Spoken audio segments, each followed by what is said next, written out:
And that leads to some of the guilt and some of the busyness factor we were talking about before recording. The busyness factor too is like, we have to be able to do all the things. And I'm glad we grew up hearing you can do whatever you want, you can do all the things.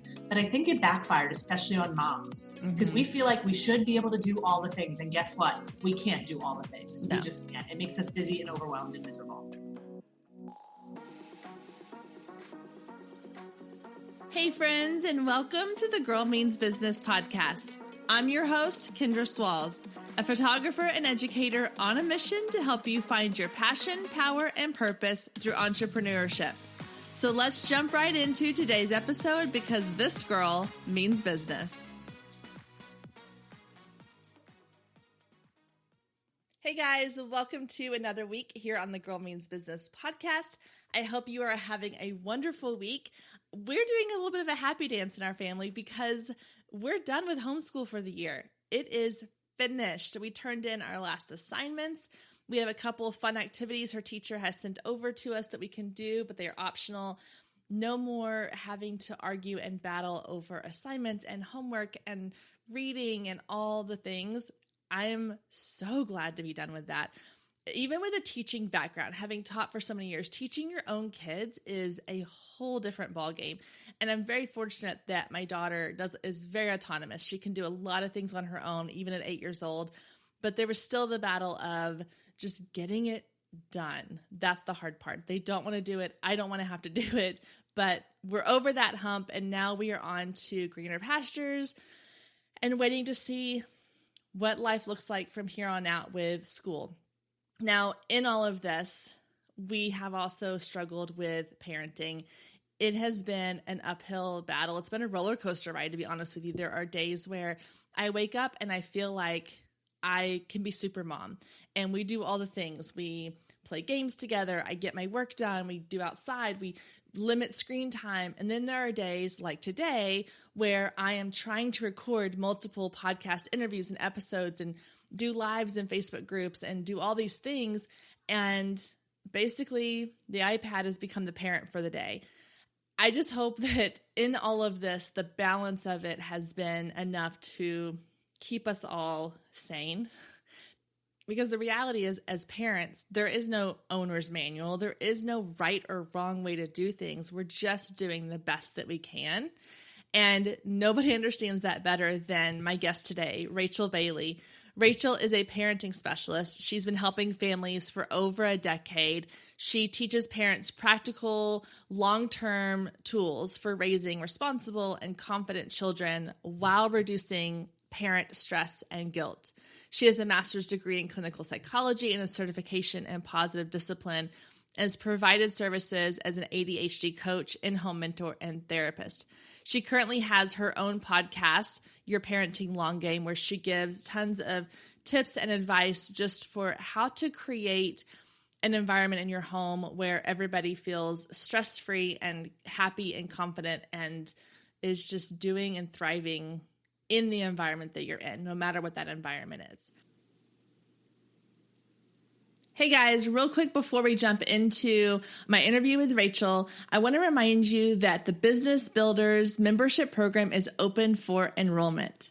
If you have had an idea for a business, but you've been holding off starting for whatever reason, now's the time to dive into Business Builders and get all the tools and support that you need to get your business off the ground. Or maybe you've been running a business for a while, you've done everything that you know how to do, but you've hit this plateau and you just can't seem to get your business to go in an upward direction. Business Builders is going to help you do that. You'll get monthly content that's going to help you grow your business a little at a time with a strong foundation. So unlike courses where you get a ton of information thrown at you at one time, you're going to get it in bite-sized pieces that you can easily consume, easily implement, and start seeing results each month. You'll also have a built-in support system with the Business Builders Inner Circle Facebook group. You'll have mentor-level support from myself and other industry experts where you can ask questions, have live Q&A sessions, coaching calls, and a support system of like-minded women building businesses right alongside you. Each month in your Business Builders library, you're going to have tons of new content, but you also get access to all of the previous content that's been released into the Business Builders library. So as the content grows, you're going to have tons of things you can access or go back to refresh or build on. For example, in the library currently, we have an entire unit on how to create your ideal client profile.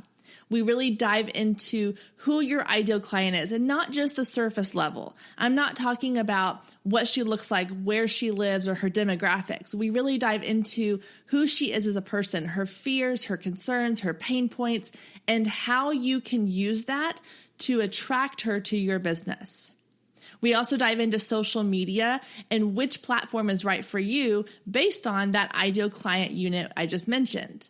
We look at things like Pinterest, Instagram, Twitter, Facebook, what each platform has to offer and how it can benefit you and your business so that you have the tools to decide which platform is right for you and then really dive into using that platform within your business.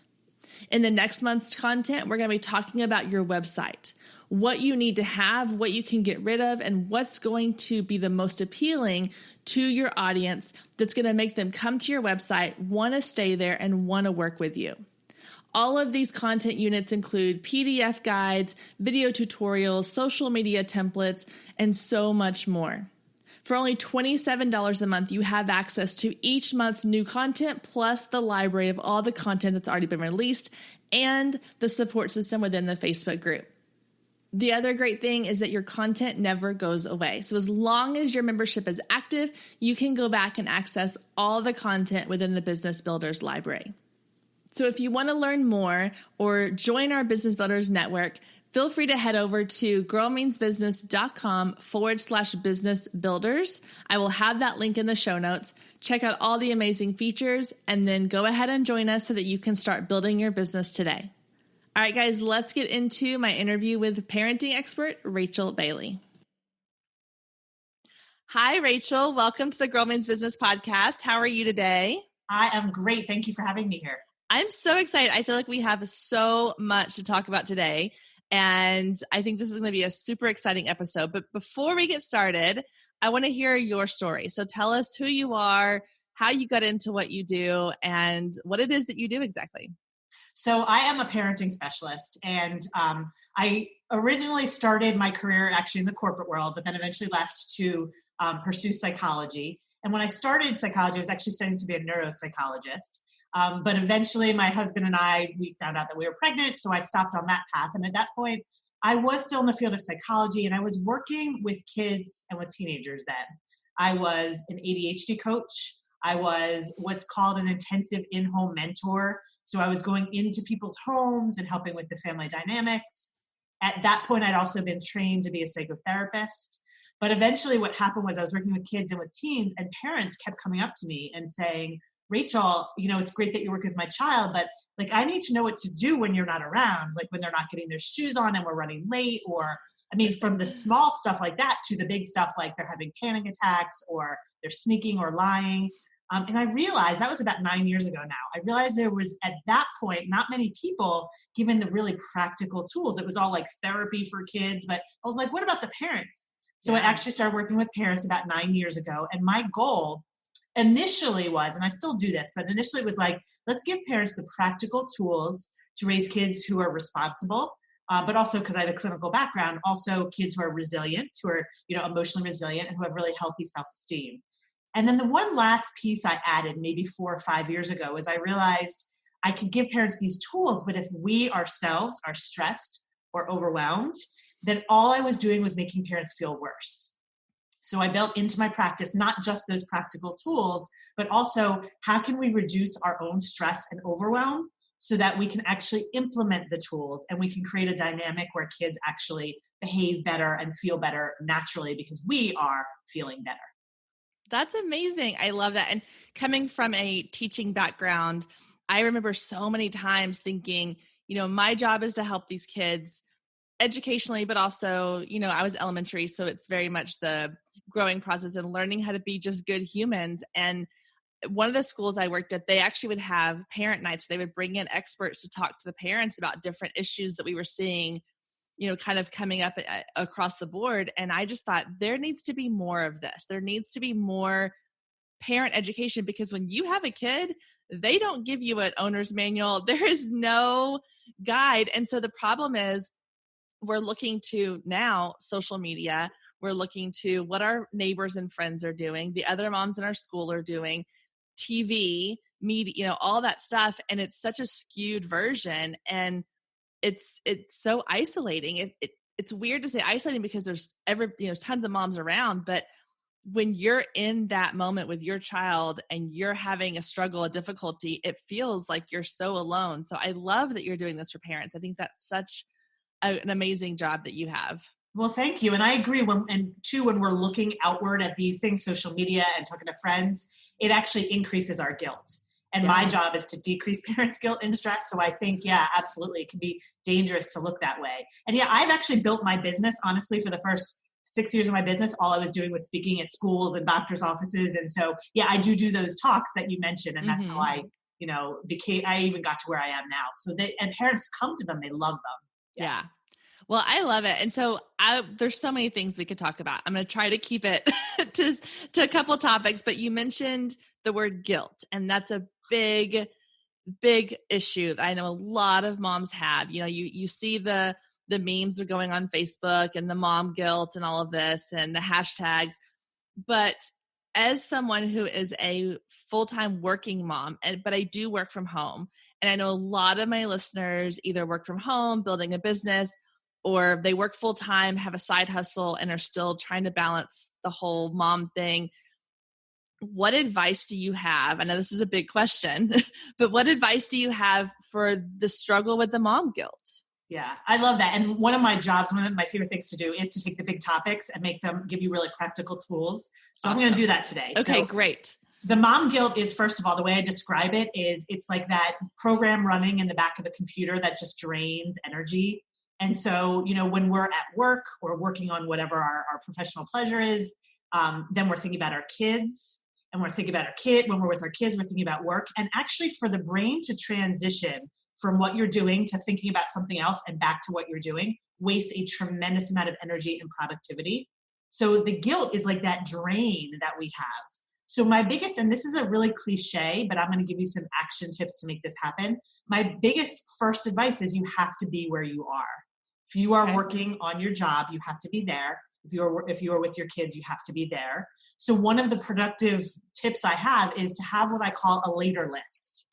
So if something about the kids comes up while you're working, write it down on your later list. Okay. And then as long as you are making some time to actually schedule what's on your later list, that actually provides some comfort to your brain that, I don't have to think about it now. I can jot it down and focus where I am because I know it's going to get scheduled. I think the biggest problem I see parents have is they make this later list. That becomes another thing on their to-do that it just becomes more overwhelming. But one of the things I teach parents is you have to schedule those things. And once they're scheduled, your brain is like, I don't have to think about it. I've got it covered. Yeah. And I find that just in general, I love lists.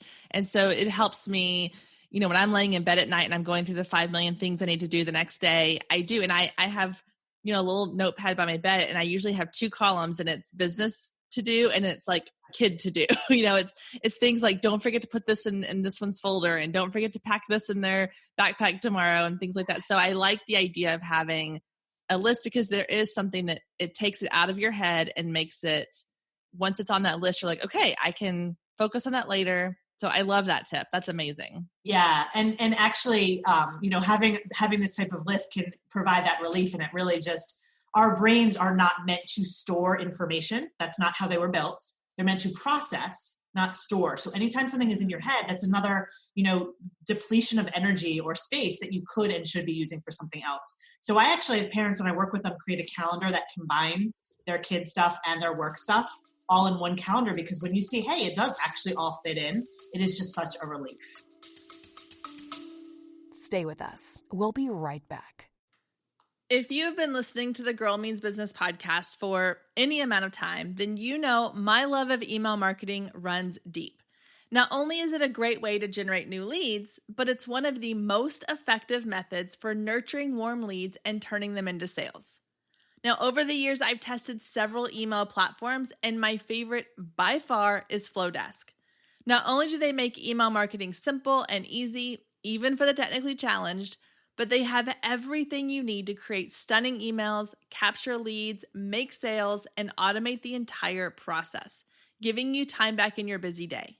And the cherry on top is you're only charged one flat fee no matter how many subscribers you have.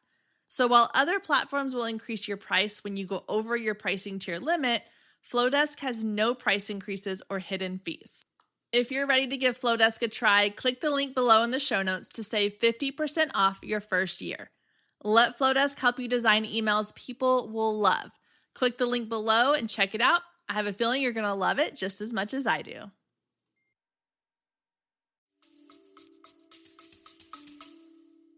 Yeah. Do you recommend, because I color code, obviously, like I use Google Calendar, and of course, like the color coding, I'm assuming you recommend that as far as like, this is work, this is family, this is like, I have one for like kids sports. I have one for kids school. I have a color for my work. I have a color for my husband's work. And it's kind of all massive in there. Absolutely. And when I work with parents on productivity and time management, I actually use an app. It's a free app, although you can upgrade it, but you don't need to, called Cozy, C-O-Z-I. Oh, yeah. And Cozy allows you to integrate everything, your entire family schedule, your grocery lists, your to-do lists, your journal thoughts that are in your head. And I actually teach parents how to get organized through that app. So I have a whole program on that. And when you have this, or at least most of my all my clients and myself, when I have it on paper and I know what's going to happen, and a lot of parents will say, well, I have it on paper, Rachel, but things come up. And one of the strategies I have for that is not to schedule your day moment to moment to moment. If you only have 30 minutes for a 30-minute task and then something else comes up, you're going to be in trouble. But if you save 45 minutes for a 30-minute task and something comes up, you actually don't freak out. So I teach parents how to build that into their schedule as well. But yes, to your point, color coding, amazing. And I just use some technology to help parents do that. Yeah, I've heard of the Cozy app. In fact, my husband and I used that years ago oddly enough, before we had kids. And then we just kind of got away from it. But I think I need to look back into that again, because it was great because we could both add to it. We weren't having to do that back and forth of, well, what's your week look like? And what does my week look like? And who's taking the kids to this? It was all in one place. So I'm going to have to get back on that. That was a really good one. Yeah, that is a really good one. Absolutely. So for moms like me who are working from home, I have my 3-year-old at home, my oldest one's at school. My biggest struggle with the mom guilt a lot of times comes when it's this time of day, it's mid-morning, I have emails to answer, I have, podcasts to record, or I've got things, photos I need to edit for my photography sessions. And my little one's there, right along beside me playing or watching a tablet, or she's got her toys out or she's coloring, whatever. And I feel like it's that struggle of, I hate that I'm wasting away this time that she's sitting here distracted. We're together technically, but I'm caught up in what I'm doing. And, I mentioned this to you before we started recording, but like, I love what I do. I could do what I do 24 hours a day and be perfectly happy. I don't have a shut off switch. And so for me, the guilt comes from enjoying my job, but while my 3-year-old sitting beside me doing something else. So what is your advice as far as the balance of that, or how to not feel like it's a bad thing all the time? Yeah. And I think it's great when you love your job, and you should love your job. In fact, when I first start working with parents, I require them to have something in their lives outside of their kids. And if we love our jobs, there are a lot of people who are miserable. So I think that's a wonderful thing. So I think I'm going to give you a couple of tips to be able to handle that. One is to create a time for your 3-year-old that is just about your 3-year-old, that is a predictable time that you put on a visual, especially for a 3-year-old, a visual calendar, and you would even call it by her name. So like my kids are Emily and Nicole, I would have Emily time and Nicole time. It doesn't even have to be every day. But when you know that you get that predictable time, she knows she gets that predictable time, then every other time doesn't have to be that time. So one of the things I do as a parent, if my kids want me and I'm working, I'll say, hey, I would love to listen to you. Why don't you say that for Nicole time? And because Nicole time is predictable, she's like, oh, okay. And in the beginning of Nicole time, I'll actually pull out the list of things I didn't get to talk to her about. And most of the time she doesn't want to talk about it anymore. But in that moment, I've given her a sense of I care. this isn't the time, but guess what? You are going to get my full attention during your time. And then Yeah. you don't have to feel guilty because you have that set time. And ultimately, kids don't need quantity of attention. They need quality and predictability. That's what a lot of parents forget, is the predictability piece. If you're Okay. consistent with it, and it does not have to be every day, like we do it once a week. And then if something comes up, like we do ours on Sundays, if something comes up on Sundays, we will literally say, oh my gosh, we're not going to have our Nicole and Emily time. And we will go on our calendar in our cozy and like, I'll have my kids move it to somewhere else. So they know, just like you move a doctor's appointment or a soccer game, or that they're just as important as the other activities we do. Okay. And so you're really, I call this making deposits. You're making these deposits and you're not spending all your time with them. Because I also love my job too, and I feel the same way. So it's just one thing to think about, that you don't need to pay attention to them all the time. Yeah. Yeah. And that's where I go back and forth. I think about the fact that growing up, like my mom worked full time and I was either at a daycare or with a babysitter or a grandparent.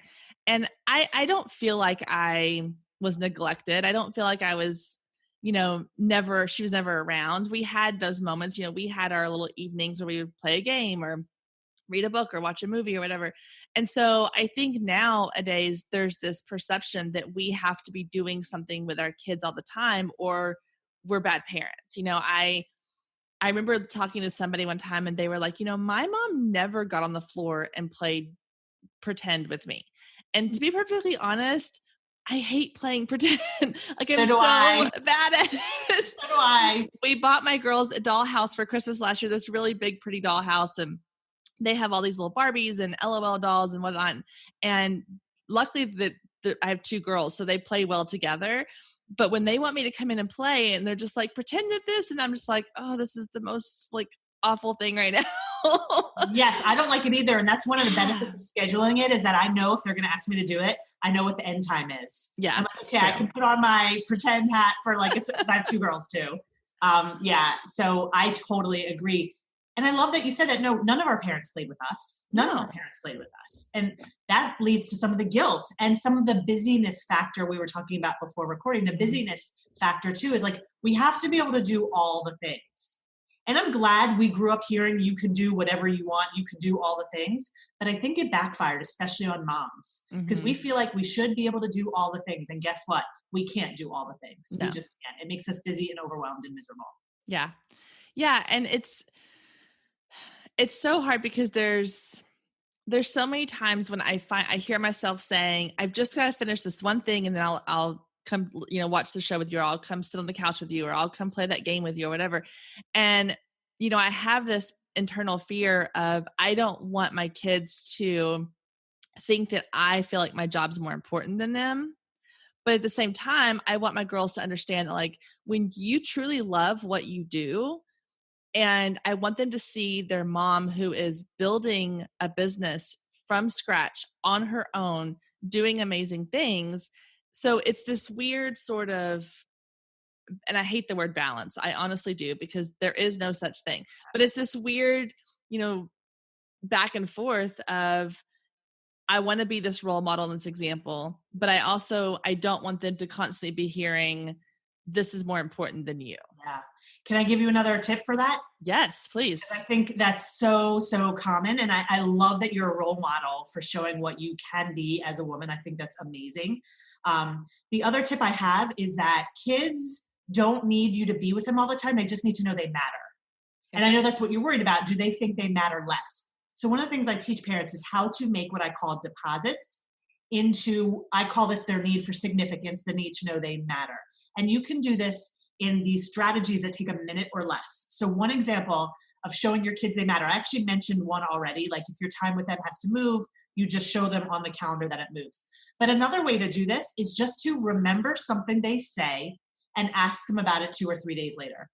So I actually do this I have a horrible memory, so I write down some of the things my kids say. And I would just, like, if they were excited about learning about, the space in school, I'll say, hey, do you remember you were telling me about space on Wednesday? Now it's Saturday. Let's go to the library and find a book about space. Oh, okay. When you remember what they say, it takes, and you don't even have to go somewhere. I use an example of going somewhere, but you could say, hey, you like talking about space? Can we just go look for a fact about space on the computer? So when you remember what they say, that is a huge deposit, and it takes literally less than 30 seconds. And even as Okay. parents, we love when people remember something about us. Like if we're sick and a friend calls up and they're like, hey, how are you doing? It feels good to be Yeah. seen. And really, that's what we need to focus on as parents is not, am I spending enough time, or it's, do I show them they matter? Do I talk to them in a way that shows them they matter? Do I do the little things that shows them they matter? That actually is what leads to healthy self-esteem, not putting them first all the time. Putting them first all the time does not lead to good things. It really Yeah, doesn't. no. And and I grew up as an only child, so I kind of have a little bit of that like only child syndrome where when I was with, and I came from working parents, like I said, so they weren't around a ton, but I was the central focus of their attention when it was family time. And I'm not saying that was a bad thing. I honestly don't hate it, but I do see some of the traits that come from that where when someone gets a little too much, I don't even want to say too much like doting on, but again, it goes back to like everyone goes back to how they were raised. They want to do things differently with their kids, but we also want to create, human beings. They're going to be good people who are going to be able to go out into the world and have good self-esteem and be confident and be leaders and be all these things. And, not to keep coming back to the girls, but since we both have girls, I feel like this is a topic to look at too, which is fostering that sense of you can do whatever you want. You can be whatever you want. I want you to chase your dreams. I want you to live out your personality. I don't want to stifle your personality, but I also want to protect you as much as I can when it comes to the meanness of the real world. Yeah. It's such a struggle back and forth. I was talking to some girls yesterday just about like my daughters dress themselves. I've always had them. I mean, obviously when they were babies, they did not, but as they have gotten old enough to where they can physically can get dressed, they've always picked out their outfits. My oldest one dresses my youngest one now. And very rarely do I tell her that what she's wearing is not okay. And when I do, it's usually like, maybe the pink hearts and the purple stars need to like, let's pick one and run with it, but maybe not both at the same time. But there's sometimes that she'll come in and she's wearing these jeans with, a crazy pattern on them and like a bright, colorful shirt and these like bright shoes. And she thinks she looks amazing. And I don't want to tell her otherwise, but I also like want to protect her from going to school and someone else saying something to her that's going to hurt her feelings. Yeah. So how do you raise children that are strong, independent, confident, who are also you can protect from as much as you can from criticism and the reality of the real world? So I love that. I have a slightly different perspective, and I would love to hear your thoughts about this, is Uh-huh. that I think it's great to teach kids to reach the stars and be who you want to be. I also think we need to teach them that the world doesn't revolve around them. Yeah. So we need to show them, yes, you can reach for the stars, but you're not always going to be the center of my attention. So that's why I love the questions you've been asking. And it's maybe not so much about protecting them as actually building their resilience. Okay. So that's sort of how I tend to look at it as we need to not make sure they don't experience pain. We need to teach them how to handle pain because they Okay. are inevitably going to get made fun of and they Right. are inevitably going to face challenges. And if we protect them from that, they never learn how to deal with it. And that can actually make them feel worse. Mm-hmm. So one of the things to think about, I love your outfit example, is not just, I wouldn't want to say to her, wear whatever you want and don't worry if kids make fun of you, be who you are, because I think she needs to live in a world where people are going to be mean and, you kind of have to, but teaching her how to handle that. What would you do? What do you need to do if kids are mean to you? And giving that's a huge thing I teach parents is how do you teach your kids the skills and the tools to be able to handle obstacles in life? Yeah. How do you teach them to handle discomfort? Because I think as a generation, we, like you and I and our generation, didn't learn how to handle discomfort. And that's why we want to protect our kids. Mm-hmm. We didn't learn how to handle it. So we think they can't handle it. And we try to protect them. Ultimately, we can break that cycle. And we can say, you can handle discomfort. I'm going to teach you how. And then they become much stronger than if we protected them. Gotcha. Okay. Yeah, that makes sense. I think that's a really good point because there's no avoiding it. It's going to happen. Like you said, someone's going to make a comment about an outfit. Someone's going to make a comment about something. And so, yeah, teaching her how to come back from that, how to push through it and not let it defeat her or define her. Exactly. And I teach a lot of parents how to raise, I call this resilience, how to raise resilient. I mean, everybody calls it resilience, but how to raise resilient kids who can be in a situation, because a lot of us, like I said, we didn't learn to handle it. We were talking before about the fact that we're so busy. And I think a lot of us are so busy because we don't know how to be uncomfortable enough to either let go of some things or set boundaries or whatever it requires to actually reduce the busyness and the guilt in our lives. We don't do it because it's uncomfortable. Right. So I actually have really specific strategies that I teach parents for how to handle discomfort so that you can make the choices in your life that help you be less overwhelmed. Yeah. Oh my gosh. I like, as I'm listening to you talk, I'm like, okay, I have 5 million questions to ask you. Like, I just need you on constant speed dial. I'm like, okay, what do I do today? Happy to do it. Yeah. I love it. Yeah. Cause I think, and I come from a place where I have younger children. So I have, a 7 and a 3. And so I'm still in that early phase of a lot of my parenting is around, like I said, the balance of work and raising young children and trying to get everything done. They still need me to do certain things for them. But let's talk a little bit about maybe older kids. Mm-hmm. So the preteen or, teenage years. For me, my biggest fear around when my girls get to be that age, honestly, is social media. Yes. So how do you, because I know I have to use social media for my business. It's a huge part of how I grow my business. It's how I connect with, my followers and my listeners and my clients.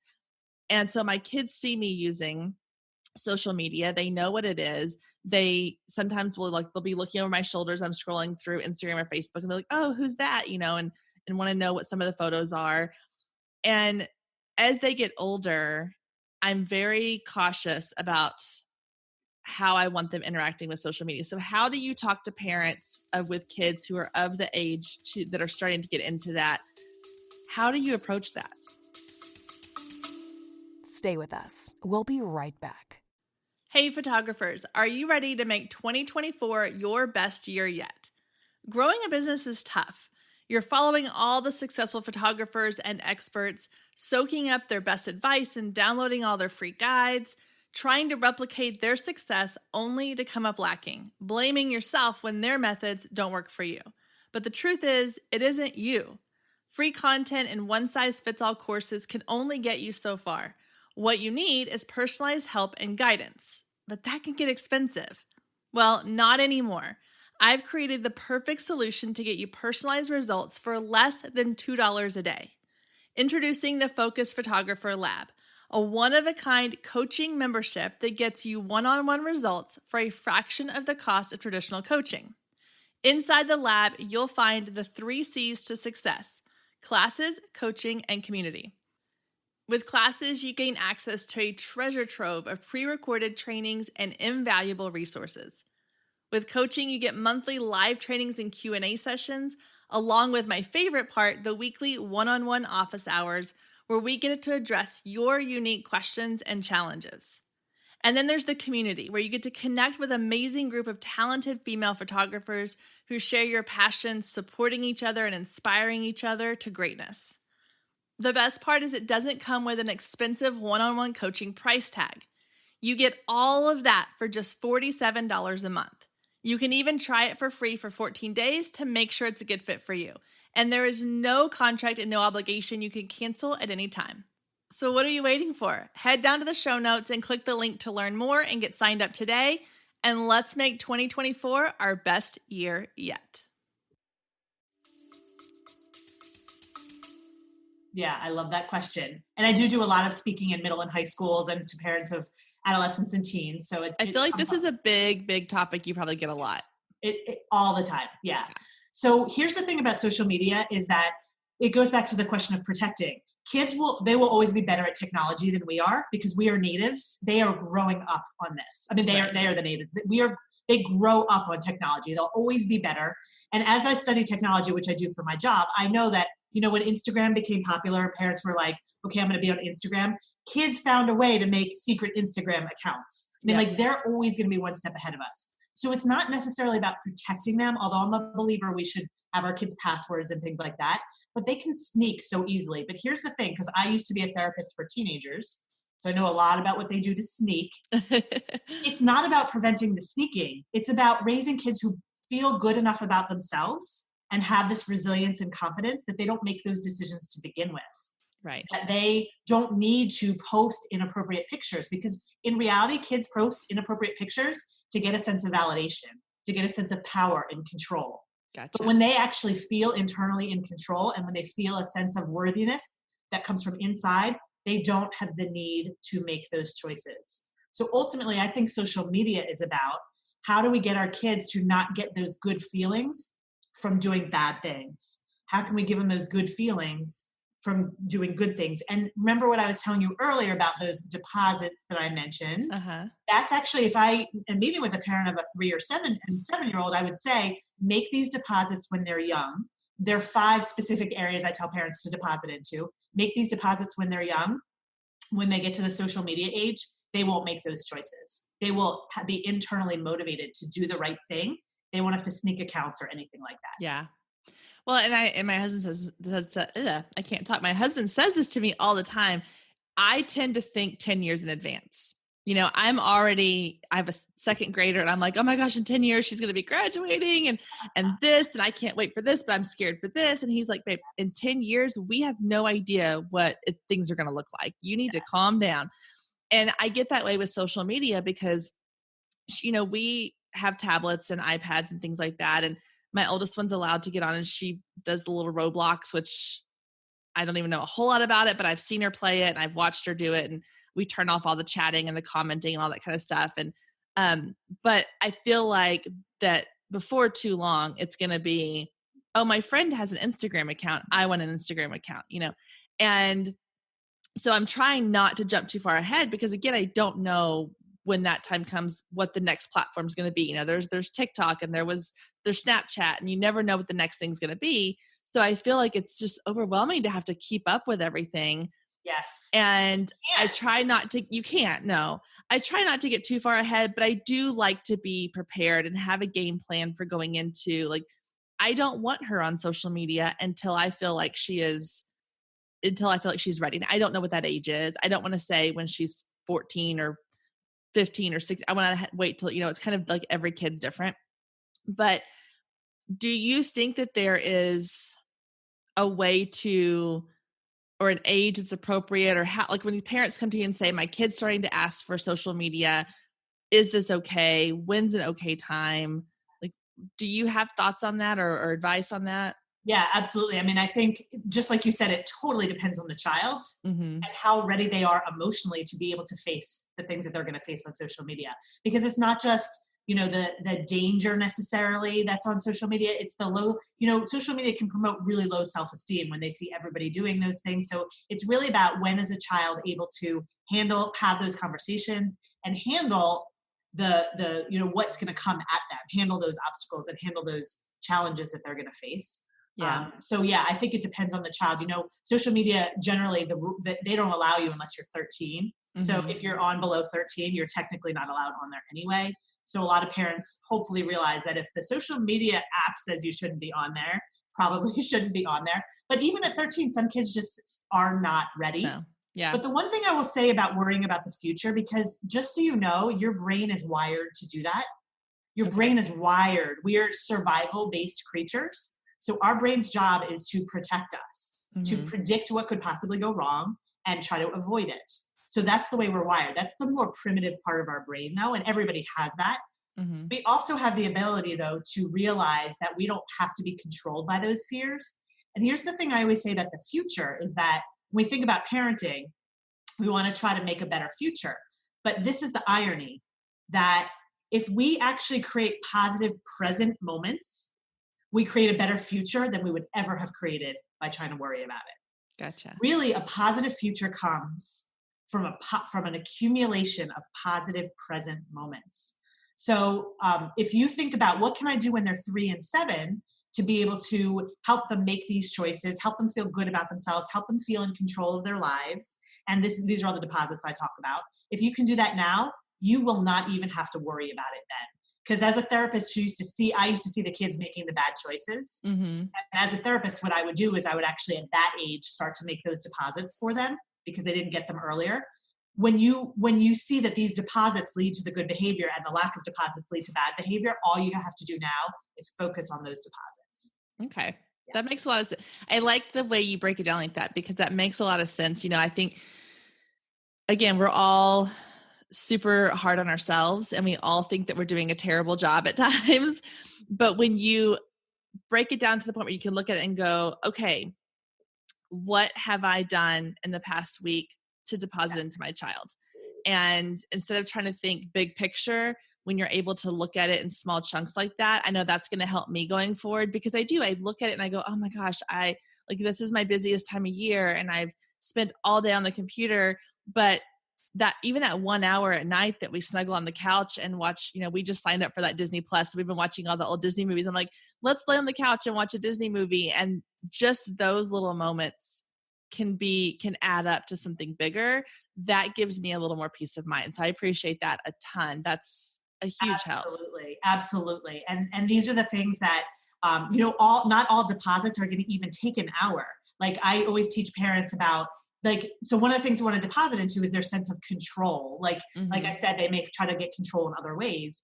And those depositing into control can take 2 seconds. It could even be something like asking your child their opinion about something. Or even coming to them and saying, hey, I know you like to watch this show. Can you teach me about it? Can you defer to your child as an expert? That is an example of a deposit. It takes literally a minute, but what you're doing is you're giving them a sense of control and capability in their lives. And so, when you do these things when they're young, absolutely, you do not have to worry about the future as much. But I will tell you what you said about snuggling on the couch, you get extra bonus points for that. Because that's okay, awesome. Good. I just don't want you to think that they always take a long time. Okay. This can be quick things that you do every day that really add to such an amazing future for them. Yeah. Yeah. Cause I had this internal struggle back and forth where I think back to my childhood and I used to play outside by myself for hours. I mean, I had an entire, made up world in my backyard, and I lived on a dead end street with other kids, and we would ride our bike for hours until the street lamp came on. And I look at my kids now and they'll go outside and they'll play, but then I feel guilty when I'm like, go play outside. Y'all, you have each other, go play, and they'll be outside and I'm inside answering emails or cooking dinner or doing whatever. And again, that guilt creeps in. I'm like, well, maybe I should be out there playing with them. But I'm like, no, they're fine. They're perfectly fine. They need that time away from me as well.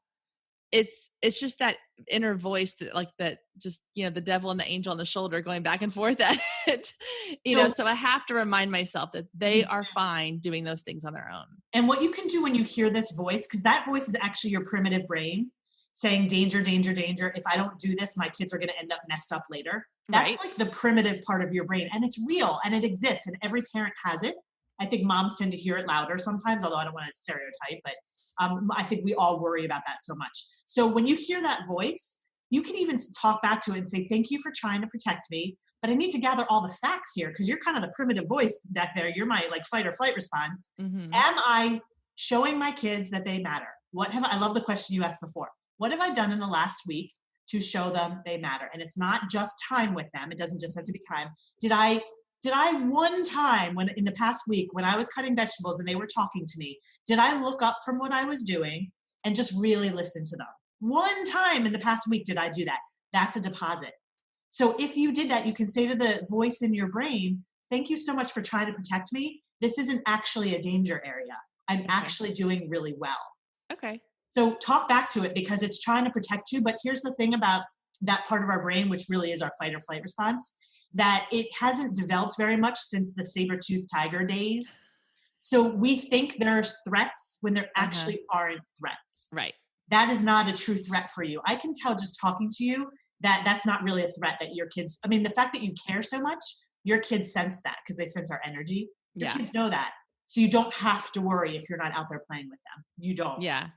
I was listening to another podcast months ago and they were interviewing, I cannot remember this person's name to save my life, but I want to say it was a child psychologist or family and child. Anyway, they were talking about an article or a book or a study that was done about free range parenting.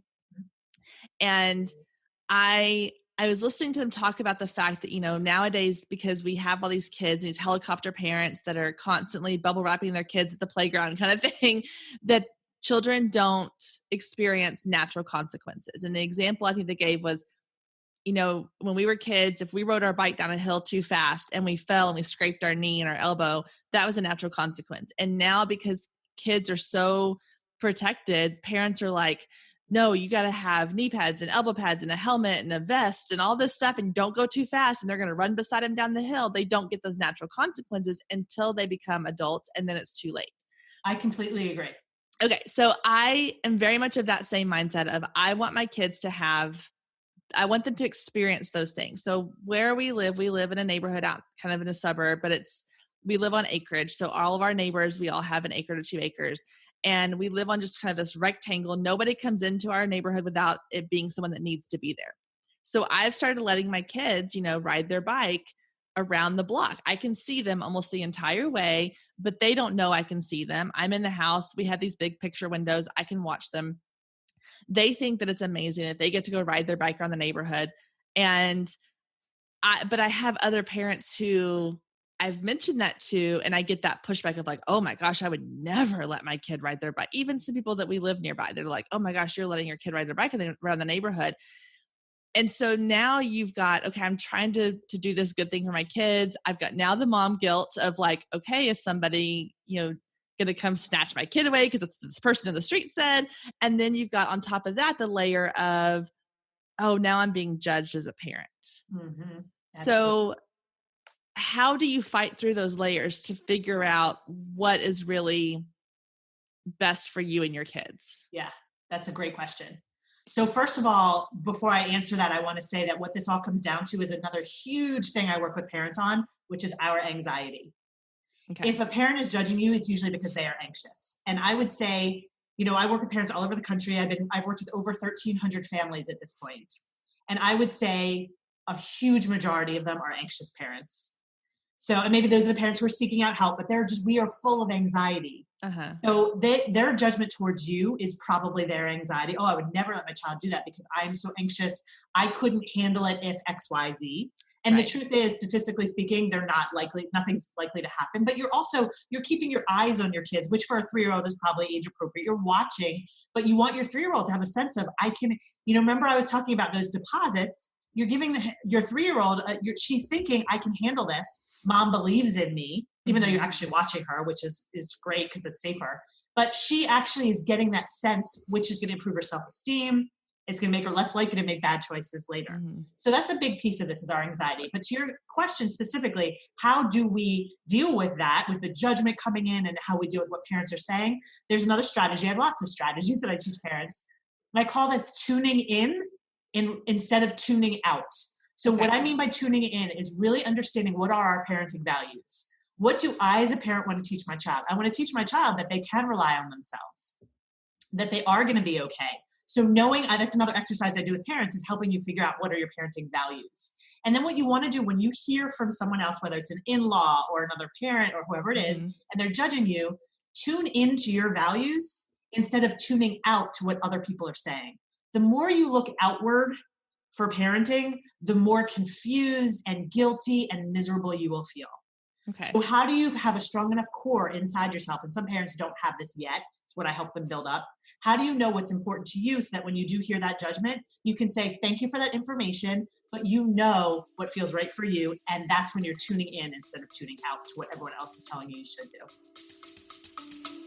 Stay with us. We'll be right back.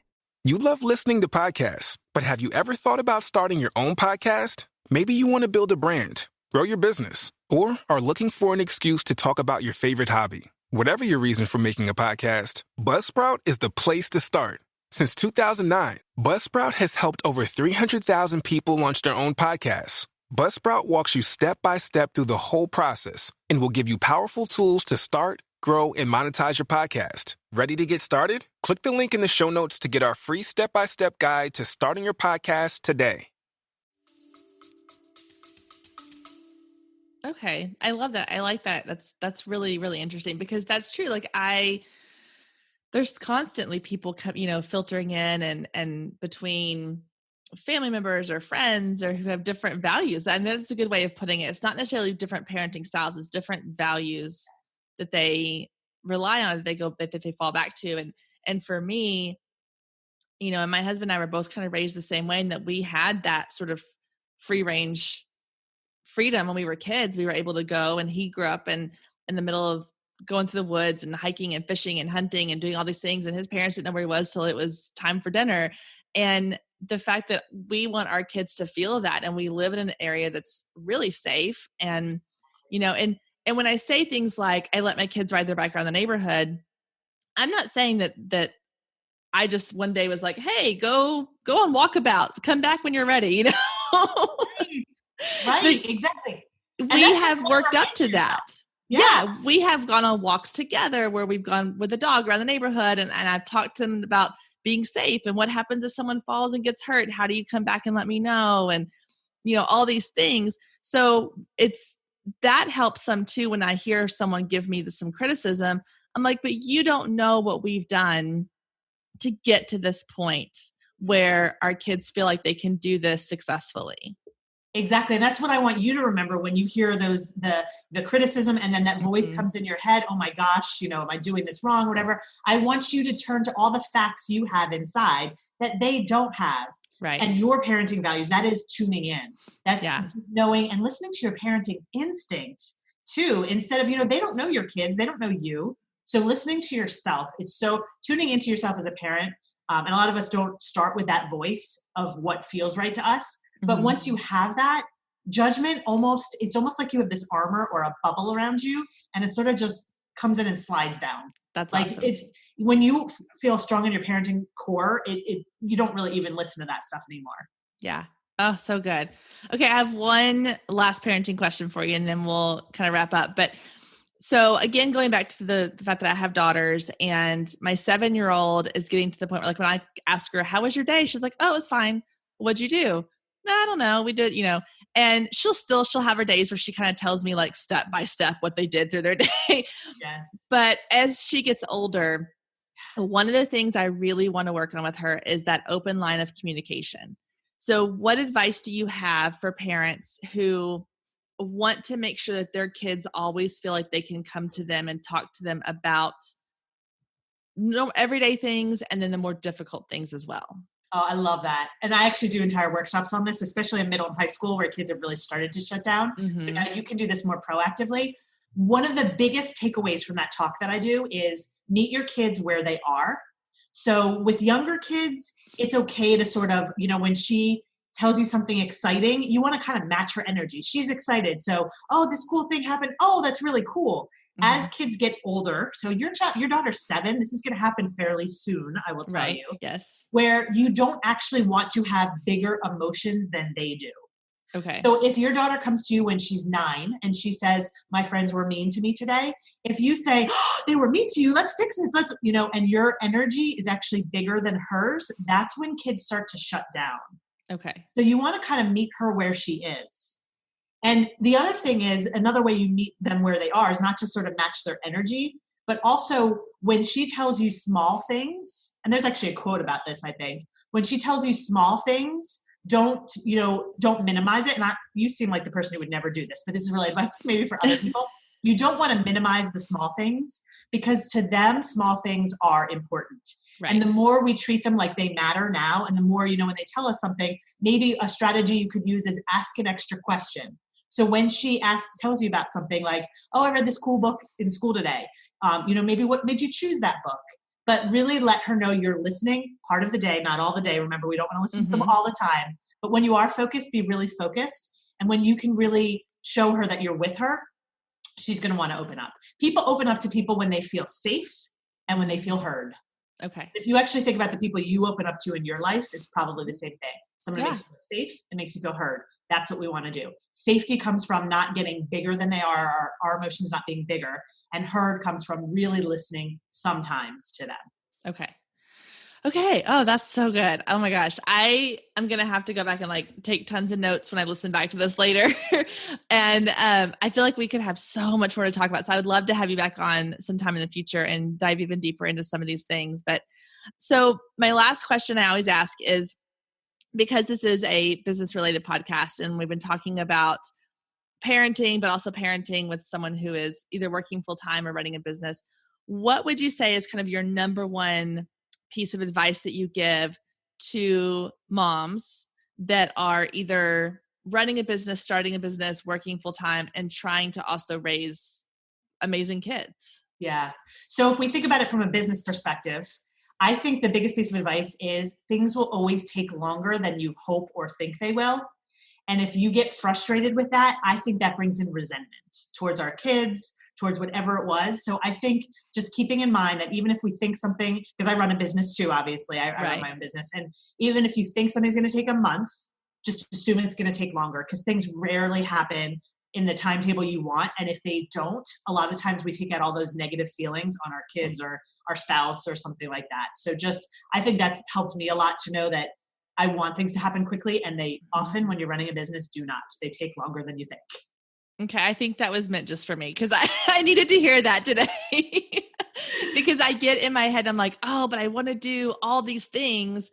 And my husband's the one who usually brings me back. And he's like, you have 1.5 years before our youngest one starts school. He's like, you can take your time. It's going to be okay. Because when she's in school full time, you'll have more time to do all these things you want to do. But right now it's okay for things to take a little bit more time to get to where you want them to go. 100%. And yeah, so I think that one, you were like speaking right to me for that one. Oh my gosh. Well, I have loved this conversation. It's been so informational and so helpful. I really, really appreciate it. So Rachel, tell people where they can find you if they want to learn more about what you do or what you offer. How can they get in touch with you? So my website is rachel-bailey.com. And I also have my own podcast, which is called Your Parenting Long Game. And then I have a Facebook group associated with that as well. So it's called Rachel Bailey's Your Parenting Long Game. I think that's what it's called in Facebook. So that's a way to connect with me for free. I have a YouTube channel, which is Rachel Bailey Parenting. And I give lots of parenting tips there. And then I'm on Instagram and Facebook also at Rachel Bailey Parenting. Awesome. And I will link to all those in the show notes. If anybody listening wasn't able to keep up with all of that, you can just head to today's show notes and all of that will be right there. All the ways you can get in touch with Rachel. So thank you so much for taking time out of your schedule to chat with us today. This has been amazing. And I can't wait to chat with you again. Thank you. Me too. Thanks for having me. Thanks. Wow, that was such a good interview. Thank you again to Rachel for taking the time to chat with me and just to allow me to kind of walk through my own parenting questions with her. I hope that those of you listening have some similar questions to kind of what I asked and what I'm going through, whether it's because I'm running a business and raising children or trying to overcome mom guilt and to really know what our own truth is when it comes to parenting. I think that was one of my biggest takeaways from this interview, was just being able to look at the facts of who I am as a parent, who my kids are, what I want for them and what they're capable of, and then making decisions based on that and not based on what society or social media or the people down the street from me are saying about their children, and just having confidence in our ability as parents. So there's so many little tidbits and great pieces of information in this interview. I think this is definitely one that I'm going to be coming back to and listening to again and again and again, especially as my kids get older and I need to have these little parenting reminders. So to all you moms out there, I just want to tell you that you're doing an amazing job no matter where you are in your journey, whether you are trying to survive the last couple of days of homeschooling while working from home, or if you are just struggling to balance this new schedule that you have with your family. Whatever your situation looks like, just know that you're doing a great job and that I'm here. I've got you. We're all in this together. So if you want to rant, if you have questions, if you want to dive deeper into this episode, head over to the Girl Means Business Facebook group and let's have a conversation. Let's see. I want to know what you thought about this interview. I want to know what your biggest struggles are when it comes to parenting and running a business and all the things. So head over to the Facebook group. It's in the show notes along with all of Rachel's links so you can follow along with her as well. And I hope you have a wonderful week and I will see you back here next week, same time, same place.